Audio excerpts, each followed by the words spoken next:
Hello, I am Jennifer Foxworthy, the founder and CEO of Inspirationally Speaking LLC and the founder of the Unstoppable You Women's Conference. I was absolutely delighted to host the third annual Unstoppable You Women's Conference in York, Pennsylvania.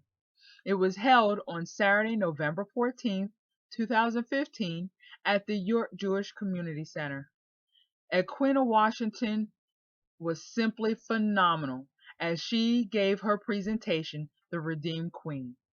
You say about this lady, she is so rooted in the community. Community relations rep for the mayor, the Redeemed Queen, from the pole to the pulpit. She's just simply phenomenal. Has my back, and I'm just so grateful to have her a part of this conference. And she actually was a part of the very first one, and she did poetry then, and it went too quick, and God put it in my spirit, you got to bring her back, and I wanted her to do something longer. So without further ado, Redeemed Queen, Edquina Washington, please make your way to the stage. Good afternoon, everyone. Good afternoon. As Jennifer stated, my name is Edquina Washington. I'm the Redeemed Queen, and I want to know, what is your redemption song? What is your song of freedom? What is your song that when you sing it at the top of your lungs, it has the power to change the lives of many people around you? So I'm going to challenge you today and give you 3 important parts in writing your redemption song. Y'all following me? Yeah. All right, because we all have a story to tell. But it's important that we share that story with the next woman beside us, next to us, or the young woman walking down the street. So there's a quote that I love to keep by my desk. And it's a quote that I've had, I think, since 2008, 2009. It has kept me moving. In times and situations when I had new territory to cross, when I just didn't know what was going to be on the other side of the page, when I turned that book. And it's a quote by Charles Du Bois. And it goes a little something like this. The most important thing is this: to be able at any moment to sacrifice what we are for what we can become. And I'll give that to you again. The most important thing is this: to be able at any moment to sacrifice what we are for what we can become. So, if I can be quite frank with you, I'm going to sing my redemption song to y'all today. Go ahead, do it, girl. And it goes a little something like this. I remember it clearly, just like it was yesterday. Sitting in the car with my significant other at the time, and sharing with him about how bad the abuse had gotten. How bad it was ruining my relationship with my children. How depressed I had gotten. How it was ruining my performance at work. How bad the anxiety was, how bad the depression was, and I just couldn't take it anymore. That was God that day speaking. And I remember him looking over at me and saying, "But what are you going to do about it?" In that moment, that second, and that minute that I got out of that car door and slammed it, I began writing my redemption song. So as I stated, in your redemption song, it's just simply you sharing your story and sharing your trials and tribulations and the path that you walk and the path that you cross. And maybe some of you in this room, you already know what your redemption song is. And maybe there's some in the room who have yet to know what their redemption song is. Maybe you're in the early path, maybe you're in the middle, or maybe you're at the end. But I'm sure everyone in this room is somewhere in between that realm of writing a redemption song. So the first question that I'm going to ask you is, what is your pole?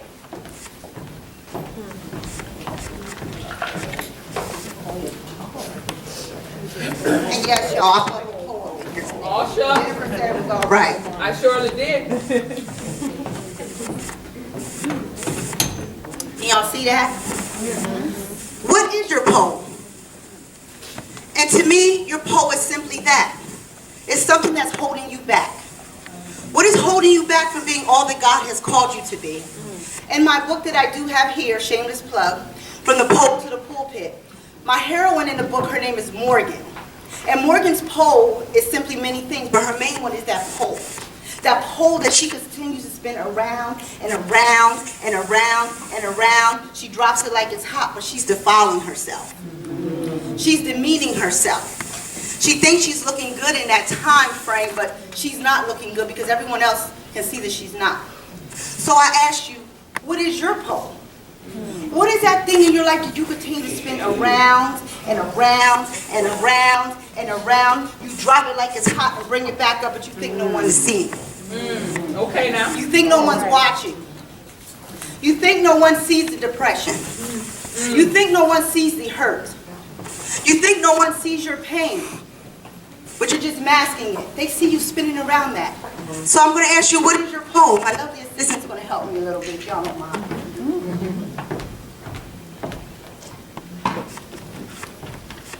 Is it low self-esteem? Is that your pole?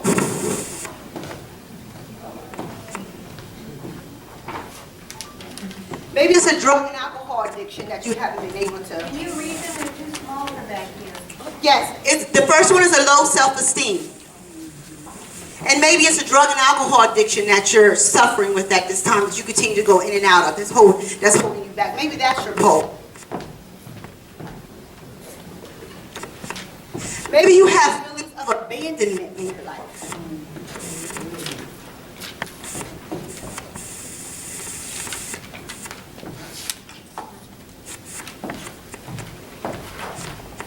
Maybe as one of mine was, it was an unhealthy relationship.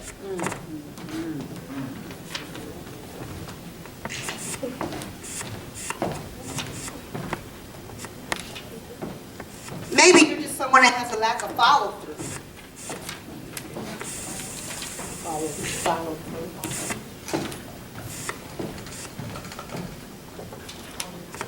Maybe it's your unhealthy eating.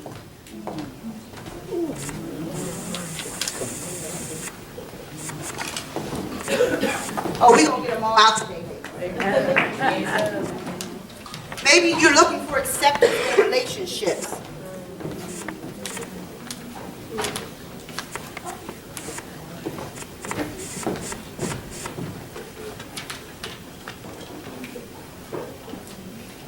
Maybe it's just your lack of faith. Maybe you're depressed.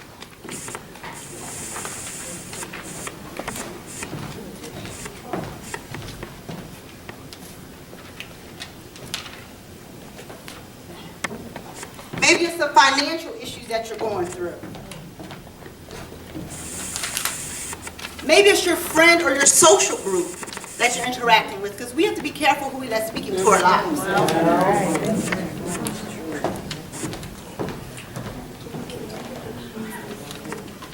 This is my favorite. Maybe you have a shopping addiction.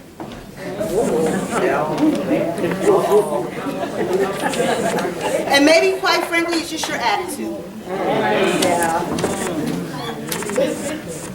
How many of us in this room see ourselves on this pole? All right. You know, some of us, maybe it's one thing. Some of us, maybe it's two. Some of us is 3, 4, 5, 6, 7, 8, 9, 10, 11, 12, 100 things on this pole. But until we identify what we continue to spin around and around, until we identify what's holding us back, we cannot move into the next level that God has called for us. We can't move forward. There's a saying that you can't heal what you conceal. So you gotta let it go. You gotta put it out on the floor. So we have identified what your pole is. So you know what's holding you back. You know what's keeping you in bondage. You know you feel like you're moving 2 steps forward, but it pushes you 5 steps back. You move 5 steps forward, but it pushes you 7 steps back. You move 7 steps forward, and it pushes you 10 steps back. Oh my God. But until you identify it and start to move past it, you're going to continue to go through that movement. So the next question I'm going to ask you, well, what is your pulpit? And your pulpit is quite simply what God has predestined for you. What God has called you to be, what He has called you to do. And some of us don't know what our pulpit is, and some of us do know what our pulpit is because because he has us wrestling with it. He's waking us up at 2, 3, 4, 5 o'clock in the morning with it because we're not listening to him and we're not approaching it and we're not doing it. And some of you may not know. Maybe it's that dream you had as a child. Maybe it's that little thing you thought of. Maybe it's that thing that everyone comes to you for that you're doing. And maybe you do know what it is, but you're just not doing it. So that's what your pulpit is. Your pulpit is your ultimate destiny, that ultimate place. In my book, Morgan, her pulpit was for her just to share her story so lives can be changed. That was her pulpit, quite simply that. And all she had to go through to get there was she had to identify what her pole was. And her pole was more than just that pole. It was several of these things on here. So when you identify what your pulpit is and what that ultimate thing is that God has called for you to be, you got to reach out there and get it. You got to reach out there and grab it. You got to reach out there and take a hold of it and stand on it and own it. I know Jennifer mentioned that earlier. You got to own it. Once you identify what your pulpit is, you have those two main parts right there. You know what your pole is. You know what your pulpit is. And my favorite is, what are you going to be willing to sacrifice to get to that pulpit? What are you going to be willing to give up? What are you going to be willing to set aside to say, I'm going to let that go because I want to get there? And maybe your pulpit was to go back to school. Maybe your pulpit was to write a book. Maybe your pulpit was to start your own business.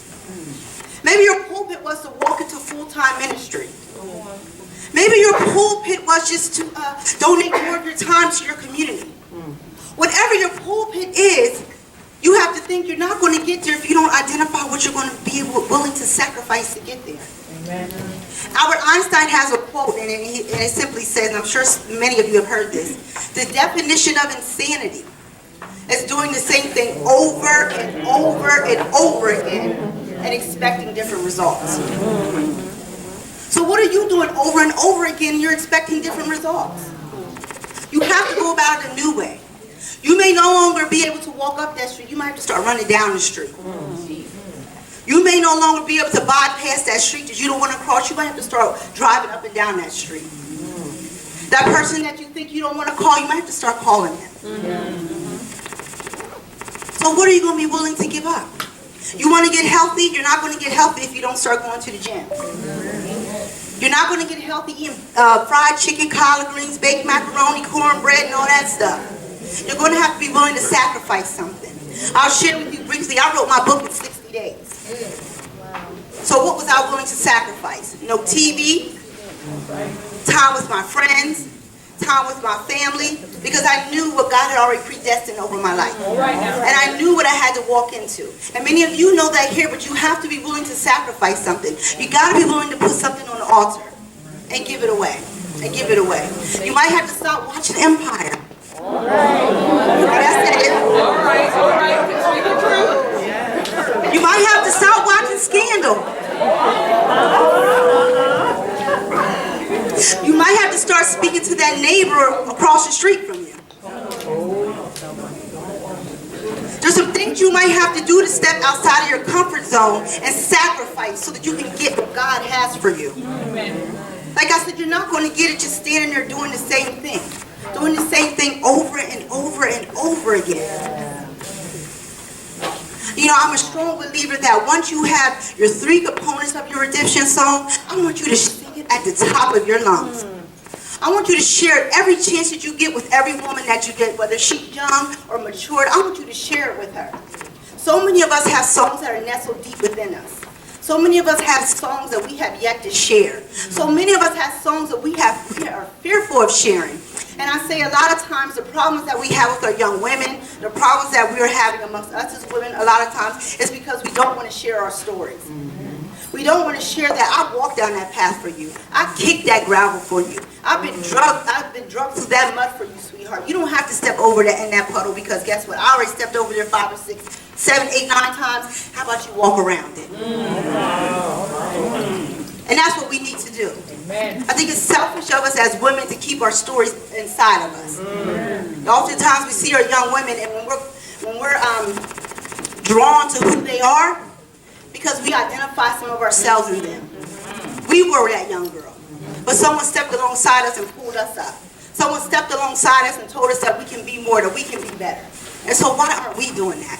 Why aren't we sharing what God has done for us? Why aren't we sharing that just because we're today and we're looking like diamonds and rubies? We didn't always look like this. Wake me up at 5 in the morning and see what I look like. Come knock on my doors at day when I'm deep in prayer crying and see what I look like. Check me out after the gym working out, see what I look like. But we need to be more concerned with them. We need to be more concerned with each other and sharing our stories. Just women that we're sitting with today that we know nothing about. We know nothing about and we're judging them. And at the end of the day, I said to someone earlier, we're all the same woman and we all have the same story. We all have the same story. So like I said, now that you know what you need to do, you know what your pole is, you know what's holding you back, you know what your pulpit is, what God has predestined and called for you to be, and you know what you're going to be willing to sacrifice to get there. Sing that redemption song. Sing it loud and clear. Let them know who you are. Let them know what He's done for you. Let them know that, yet I was there, but I'm here now. Yes. And this is who I am, and He's not done with me yet. Amen? Amen. Amen. So I'll say one last thing to you. Regardless how life gets, regardless of what you go through, regardless of your changes in your situations, always, always, always remember to wear your crown, ladies.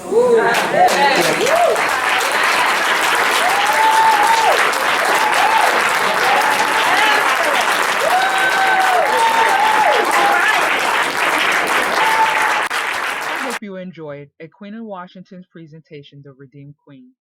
If you would like to reach Edquina Washington, you can find her on Facebook, Twitter, or Instagram.